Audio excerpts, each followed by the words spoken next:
Good morning. I want to thank you for coming in to meet with me to talk about Tony and what I observed of him in the classroom and during our lesson, and some really great positive things that he is showing, and also some things that are in areas that he can work on.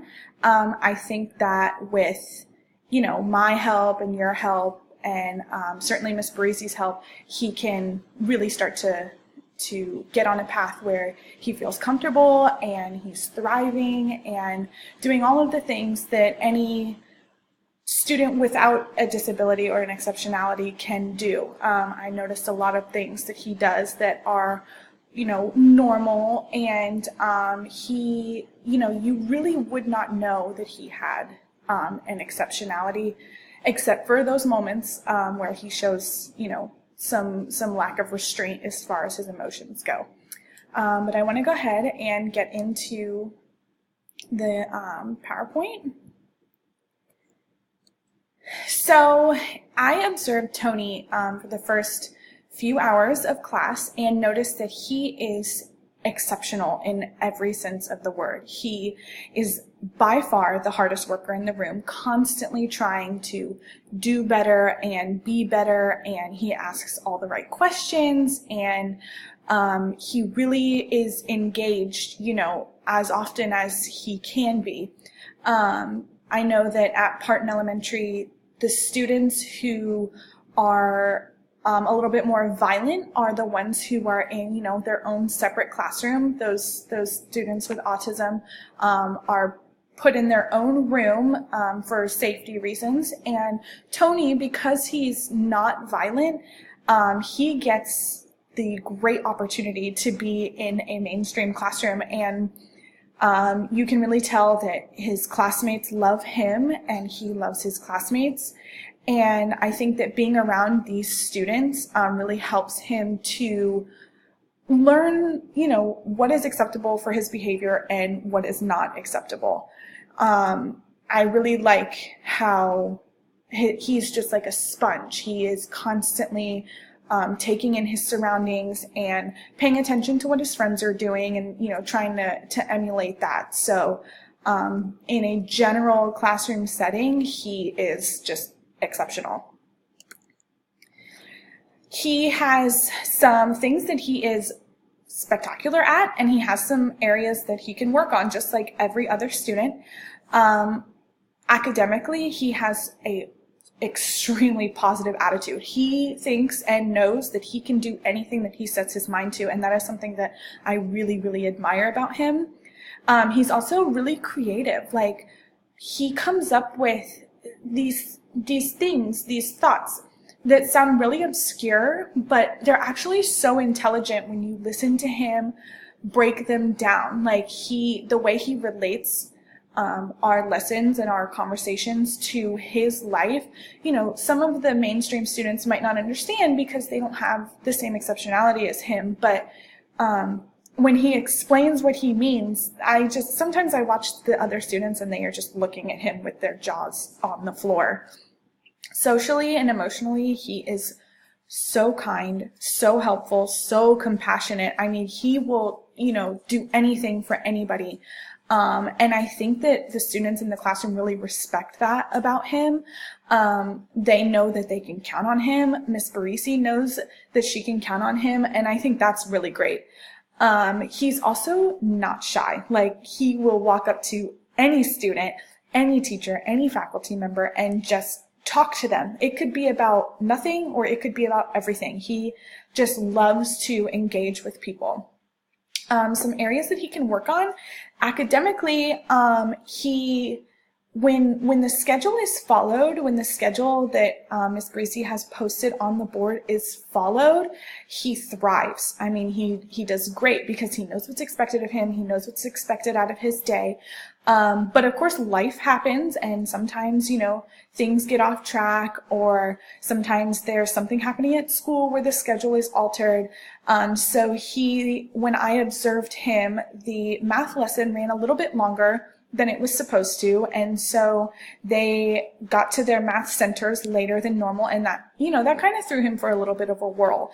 And when that happens, that's where we get into his social and emotional weaknesses. Is he has a short temper. He lashes out at Miss Barisi, at his friends. He starts to scream. He never gets violent. He just is very verbal. And I think that the students around him, they have been told that sometimes he might act this way, and so they are all very understanding. They know that they should at first keep their distance, and then once he calms down a little bit, every student is excited to get him, back into the swing of things and back into their centers or their lesson or whatever it may be. But otherwise, I think that working on those behavioral things will be really beneficial to him, because aside from the lashing out and the need to follow a schedule, he is so easy in the classroom. He's really great. So when I was in the classroom, I got to watch an English language arts lesson, and the lesson that I was teaching that day was about point of view. What we were trying to get the students to learn was what a point of view is, how one person's point of view might be different than another person's point of view. And we're really trying to get them to see that not everybody is going to think the way that they think, and that's okay. We went over a couple of examples to show them really how to express points of view and how to articulate it in a way that, was objective. It sounded like, I have to say what I have to say, and I'm happy to listen to what you have to say. So before the lesson began, we conducted our pre-assessment, which is called scales. Scales is, there is a piece of paper that has a hand, and what the student is supposed to do is they are supposed to color in fingers of the hand corresponding to their knowledge of what we are going to be discussing. So in this case, it was point of view, and the students were supposed to color in one finger if they had never heard of point of view and they didn't understand it, two fingers if they had heard of it but they don't really know what it is or they don't really know how to explain it. 3 fingers indicates that they understand point of view and they feel like they could be tested on it. And 4 fingers is when they are confident in their knowledge of point of view and they feel like they could explain what it is to a friend. So for this assessment, they get their worksheet, they paste it into their notebook, and they color in their fingers. And Tony colored in just 1 finger, indicating that he did not know what point of view was. And when I asked him why he colored in 1 finger, he said, "I've never heard of that. I don't know what that is." So that was great for me. It gave me, a basis of where he was and what he needed to work on, which in this case, he needed to learn the definition, he needed examples, he needed to practice, so that kind of gave us the building block to start from. So at the beginning of the lesson, I explained what the definition of point of view was. And then I had an example on the PowerPoint of a point of view situation. So the example that Ms. Barisi had was a mother and a child, and we were determining the mother's point of view about the child's messy bedroom and the child's point of view about their messy bedroom. So the mother, their point of view is that it's messy and the child is disobeying.